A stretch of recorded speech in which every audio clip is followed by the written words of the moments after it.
అవునమ్మా, first time మా పాపకి శారీ వేసి రెడీ చేశాను. ఎందుకు అన్నది ఈ వీడియో పూర్తిగా చూస్తే మీకే అర్థమవుతుంది. ఈ రోజు ఏకాదశి కదా అని చెప్పేసి త్వరగా లేచి స్నానం చేసి గుమ్మం దగ్గర ముగ్గు వేసి పూజ కోసం పువ్వులు అయితే తీసుకుంటూ ఉన్నాను. ఈ బంతి పువ్వులు మా వాకిట్లో అయితే కాదండి, ఇంకో అక్క వాళ్ళవి. ఇంకా ఫస్ట్ అయితే పూజ చేసేసుకుంటున్నాను. పిల్లలైతే ఇంకా లెగలేదు. పాపని లేపేసి ఇంకా రెడీ చేయాలన్నమాట. ఈ రోజు ఇంకా స్పెషల్ గా రెడీ చేయాలి కాబట్టి 1 అవర్ బిఫోర్ లేపేశాను. పూజ అయితే అయిపోయింది. ఇది నా పెళ్లి చూపుల చీర అండి. ఇది నాకు చాలా స్పెషల్. ఈసారి మళ్ళీ మా పాపకి కడుతున్నాను అనమాట. ఎందుకంటే మా పాప స్కూల్లో కన్నడ రాజ్యోత్సవ జరుపుతున్నారు. హెన్షికని గాడెస్ భువనేశ్వరి దేవి లాగా రెడీ చేయాలి. పిల్లలకి శారీ కట్టడం నేను ఎప్పుడూ ట్రై చేయలేదు. ముందు రోజు నుంచే మా హెన్షిక మీద ప్రయోగాలు చేస్తూ ఉన్నాను. ఫైనల్లీ నా శారీని తన హైట్ కి తగ్గట్టు కట్టేశాను. ఇంకా మా బాబు అయితే మధ్యలో డిస్టర్బ్ చేస్తూనే ఉన్నాడు.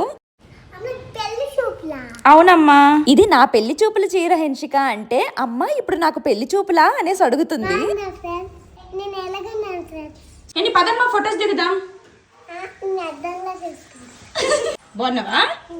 ఎలా రెడీ చేశానో ఒక్కసారి కమెంట్ లో చెప్పండి ఫ్రెండ్స్. నాకైతే చాలా ముద్దుగా అనిపించింది. రెడీ చేసినప్పుడు మా పాప చాలా బాగా కోఆపరేట్ చేసింది. నేను కూడా రెడీ అయ్యేసి మా హెన్షికని స్కూల్లో డ్రాప్ చేయడానికి అయితే వెళ్తున్నాను. నా డ్రెస్ అయితే చాలా బాగుందండి. ఇక్కడ ట్యాగ్ చేస్తాను, చెక్ చేయండి. పాపకి వేసిన artificial hair rubber band and అలాగే తనకి వేసిన శారీ ఇవన్నీ కూడా ట్యాగ్ చేస్తాను చూడండి. ఇంకా ఇక్కడ నుంచి అయితే స్కూల్ కి అయితే బయలుదేరిపోతున్నాము. మా హెన్షిక అయితే చాలా ఎక్సైటింగ్ గా ఉంది ఈసారి. ఇంకా స్కూల్ కి వెళ్ళిన దగ్గర అమ్మ సిగ్గేస్తుంది అనేసి అంటుంది. తన ముద్దు ముద్దు మాటలు చూస్తే చాలా క్యూట్గా అనిపిస్తుంది.